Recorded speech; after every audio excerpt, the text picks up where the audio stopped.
नमस्कार मेरे प्यारे भाइयों और बहनों। स्वागत है आपका मेरे नए YouTube चैनल में। बड़ों के लिए सम्मान और छोटों के लिए प्यार। मैं अपने YouTube चैनल में आपके लिए लाई हूँ एक मोटिवेशनल स्टोरी जो कि आपके जीवन को बदल कर रख देगी। आपके जीवन में इस स्टोरी का बड़ा काम आएगा। आज की दौड़ भाग भरी जिंदगी में मेरी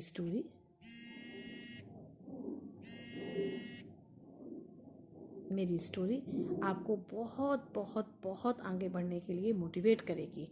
इसलिए मेरी स्टोरी को ध्यान से विनम्र तरीके से सुनिएगा। Thank you. लेकिन मेरी स्टोरी सुनने से पहले थोड़े से धार्मिक हो जाइए। नीचे सब्सक्राइब का बटन है, सब्सक्राइब करिए और बेल आइकन का बटन है, उसको भी दबा दीजिएगा। Thank you. अच्छा चलिए, अब मैं आपको अपनी स्टोरी सुनाती हूँ।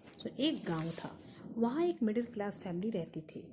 उनका एक लड़का था, उसका नाम आकाश था। बड़ा ही मेहनती और समझदार, पढ़ने में अव्वल आता था। हमेशा उसकी प्रथम स्थान ही आता था स्कूल में। धीरे धीरे आकाश बड़ा हुआ। स्कूलिंग खत्म हुई, आकाश कॉलेज में गया। वह कॉलेज डेली आने जाने लगा।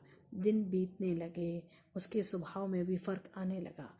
उसके घर वाले इस बात को समझ रहे थे कि उनके लड़कों में कुछ फ़र्क आ रहा है, उसके व्यवहार में कुछ फ़र्क आ रहा है। जब उन्होंने पता किया कि आकाश के अब ये बदलाव का कारण क्या है, तब उनको पता चला कि उनका लड़का आजकल कुछ गलत लड़कों के साथ में उठ बैठ रहा है, जो कि धूम्रपान, नशे और भी गंदी आदतों के शिकार थे। वे लोग समझ चुके थे कि उनका लड़का गलत संगत में पड़ गया है। इसलिए वो घर वालों को समझाने में भी नहीं आ रहा है। लेकिन फिर भी घर वालों ने पूरी कोशिश करी उस लड़के को समझाने की, बताने की कि वो गलत लड़के हैं, उनके साथ मत रहो, अपनी पढ़ाई में मन लगाओ, अपना भविष्य बनाओ। लेकिन जैसे आजकल के लड़कों को ये लगता है कि मतलब उनके पेरेंट्स उनकी ज़िंदगी में ज़्यादा ही कुछ दखल कर रहे हैं और वो नहीं जानते, वो समझदार हो गया है और वो सब कुछ कर सकता है, वो सब जानता है। लेकिन उन्हें ये नहीं लगता है कि माँ बाप के पास अनुभव ज़्यादा है अपने जीवन का। माँ बाप सच बोल रहे हैं या माँ बाप कुछ समझा रहे हैं तो अच्छे के लिए समझा रहे हैं। तो वो भी नहीं माना और उसको भी यही लग रहा था कि ये सब लोग उसके पीछे पड़े हुए हैं। उसने भी उन लोगों को कहा कि मुझे परेशान मत करो, मैं अपना जीवन जी रहा हूँ, मुझे आप छोड़ दीजिए। तो उनके घर वाले भी शांत हो गए, चुप हो गए। उनको लगा कि जब लड़का नहीं समझ रहा है तो थोड़ा दिन अपने आप, जब ठोकर लगेगी तब, जब गिरेगा तब समझ में उसको आएगा। दिन बीतते रहे, टाइम निकलता गया, एग्ज़ाम का टाइम भी आ गया। अपने ओवर कॉन्फिडेंस के कारण आकाश ज़्यादा पढ़ाई नहीं कर पाया। उसने सोचा वो तो इतना होशियार है, स्कूल का टॉपर है, उसको तो तुरंत सब कुछ लर्न हो जाएगा और वो तुरंत एग्ज़ाम देगा और यूं फर्स्ट आ जाएगा। उसको सब सब पता ही रहा। तो एग्ज़ाम आए और एग्ज़ाम उसने दिया, एग्ज़ाम का रिजल्ट भी आ गया। जो लड़का स्कूल में टॉपर था, कॉलेज में हमेशा फर्स्ट आता था, वही आकाश आज वो फेल हो गया। उस आकाश को इतना इतना इतना बड़ा झटका लगा जब उसको पता चला कि वो फेल हो गया है। वो समझ ही नहीं पा रहा था कि ये सब उसके साथ हुआ कैसे है। जैसे कभी कभी एक अच्छा तैराक भी होता है ना, वो भी कभी कभी पानी में तैरते तैरते डूब जाता है। उसी तरीके से आज आकाश के साथ भी हुआ था। आकाश उसकी वजह से पूरी तरीके से टूट गया। उसने बाहर आना जाना बंद कर दिया। वो एक कमरे में बंद रहने लगा।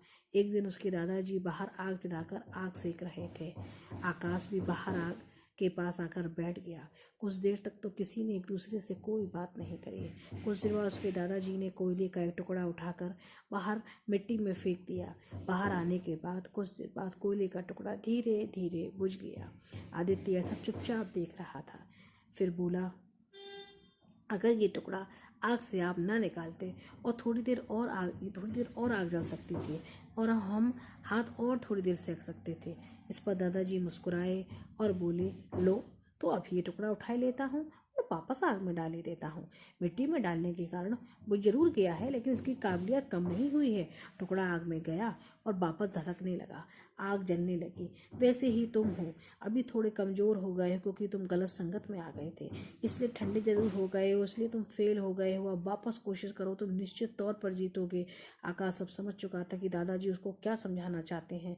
उसने अपने दादाजी से कहा कि अब मैं पुनः प्रयास करूंगा, अपना भविष्य बनाऊंगा, ऐसे टूट के अपने एक अकेले कमरे में हताश होकर नहीं बैठूंगा। अपने जीवन में जितनी भी कठिनाइयाँ आएंगी उनसे मैं कभी भी घबराऊंगा नहीं, उनका डट के सामना करूंगा।